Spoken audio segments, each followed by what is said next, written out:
வணக்கம் நண்பர்களே. எங்கே அந்த பெட்டி ஸ்டாலின்?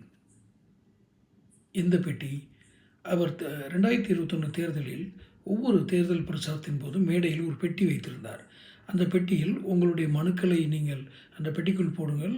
அதை பூட்டி அதன் சாவியை நான் வைத்திருப்பேன். நான் முதல்வரானவுடன் அந்த பெட்டியை திறந்து அந்த மனுக்களை எல்லாம் எடுத்து உங்களுக்கு நிவர்த்தி செய்வேன் அப்படின்னு ஒரு வாக்குறுதி அளித்திருந்தார். இது முதல் வாக்குறுதி. அதற்கு பிறகு ஒவ்வொரு மாவட்டத்திலும் ஒவ்வொரு தேர்தல் பிரச்சாரத்திலும் ஒவ்வொரு வாக்குறுதியாக அவருடைய அஜெண்டா, அந்த தேர்தல் அஜெண்டா இருக்கும் இல்லையா, மேனிஃபெஸ்டோ, அதில் தேர்தல் அறிக்கை, அதில் இருந்த வாக்குறுதிகள், அந்த அது வேறு. ஆனால் இந்த அந்தந்த மாவட்டத்தினுடைய புகார்களை அங்கே பெட்டியில் போடுங்கன்னு சொல்லி கேட்டது வேறு.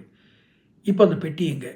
நம்பர் 1. நம்பர் 2 கொஸ்டின்: நீங்கள் எத்தனை வாக்குறுதி அளித்தீர்கள்? அதை எத்தனை நிறைவேற்றி இருக்கிறீர்கள்?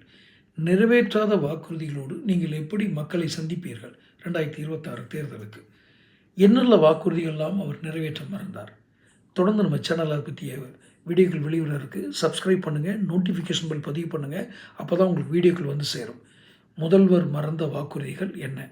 அந்த புகார் பெட்டி எங்கே போனது? கேள்விகளோடு நாம் தொடங்குகிறோம். தேர்தலை நோக்கி நம்முடைய பயணம் இருக்கும். தொடர்ந்து சேனல் பாருங்கள், சப்ஸ்கிரைப் பண்ணுங்கள், நோட்டிஃபிகேஷன் பில் பதிவு பண்ணுங்கள். மீண்டும் சொல்கிறேன், பிடிச்சிருந்தா இந்த வீடியோ ஷேர் பண்ணுங்கள். நன்றி.